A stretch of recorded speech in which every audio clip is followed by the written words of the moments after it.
baby doll has returned, and it's time for a trip to the demonic dollhouse.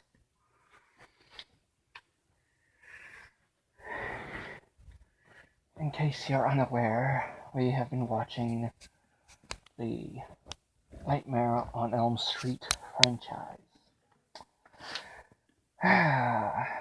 Just got done watching A Nightmare on Elm Street 5, The Dream Child. And I'm going to say this probably has the best special effects I've seen in the Nightmare franchise. I forgot how much I actually like this film. Let's see. Continuing from part 4, where you had Alice, who was the Dream Master. She defeats Freddy at the end. Her and her boyfriend Dan survive. And of course, faster than you can say, guest appearance. Nightmare 5 begins, and of course, Dan's gonna buy a farm, so he does. Actually, though, I've got to say this, the way they killed him off, the way they kill off a lot of the characters in this one, the special effects on this are like,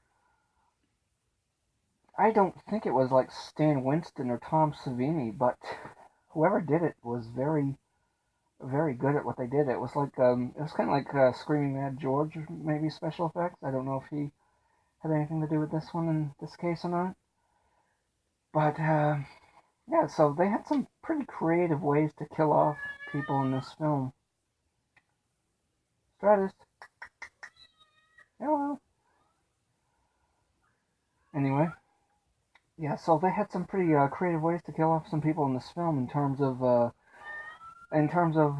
lifestyles and, everything that they were going through, each character.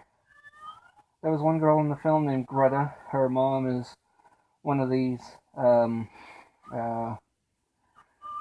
let's just call her the first reality TV mom. This bitch would have made Kris Jenner look tolerable. She wanted to get her daughter into like fashion modeling and blah blah blah. So they were a little. It was a little brutal the way they killed her off, but I'm sure you've seen it, so I won't spoil too much of it by saying it was pretty. How do I say this? It was pretty much a force-fed demise. A little brutal, admittedly. And that was probably one of the more distasteful ways to kill someone in that film, particularly. The way they killed off Dan was really fucking... I gotta say this. This would have made a great album cover in terms of the way they wrap his body in the motorcycle with the wires and the face mask looking thing. It looked like a cross between a Judas Priest and Megadeth album, for like an artist's contest of sorts to see who could design the best way to make an album, but that's just my thought. Some other guest stars were, just different people. I've never seen any of these people in any other movie. I've never seen Lisa Wilcox, the girl who plays Alice, in any other movie but this franchise. So, I don't know what her career is anymore. I haven't seen her in many films. Let's see. The child in particular is, of course, Alice's child, and Alice's child is unborn, and you've got Freddy trying to get back into real life through the dreams of the unborn child. And, of course, the child, makes an appearance and, warns Alice, and as they go along, they more or less get to know each other. And then, of course, you've got Amanda Kruger. Amanda Kruger was Freddy's mom. And, of course, you know the story. The inmates in the asylum, they all basically... She gave birth to the son of 1,000 maniacs, and which kind of was a weird scene with where she entraps Freddy and she throws him to the maniacs and they tear him apart, and that was a little odd. Anyway, I don't know where to go with that one, so, yeah. draw your own conclusions there. But in any event, in terms of the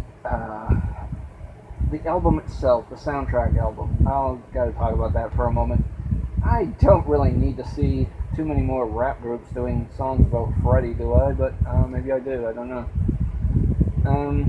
There's a video at the end of the VHS called "Anyway I Gotta Swing It" by Houdini, and it's not a bad song, and the video is kind of interesting, and it's got clips of the film and whatnot, so that's pretty good. But it's very dancey. It's like, at least they didn't go the route of, breaking into a musical number in the film. But actually, I was more impressed with Kool Moe Dee's song at the end credits. His song was pretty good.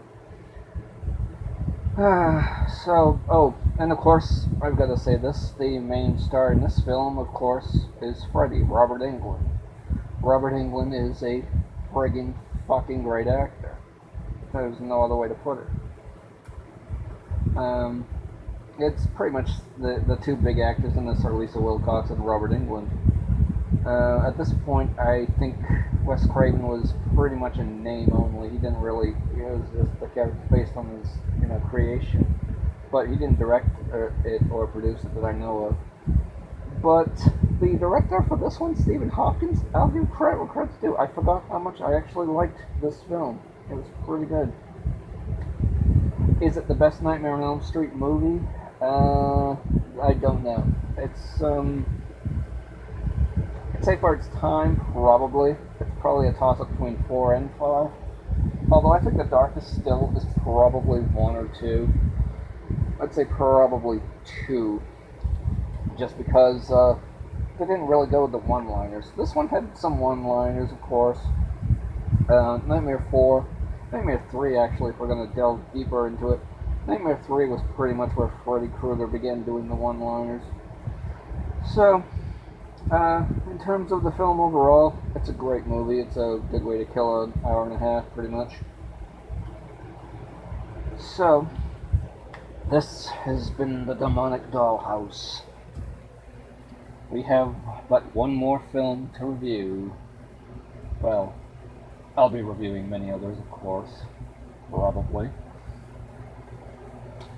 And soon there will be another. I haven't decided the route of this other character yet.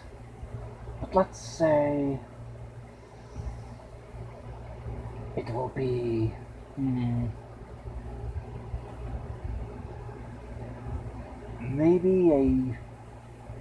he will probably review different things, not movies as much.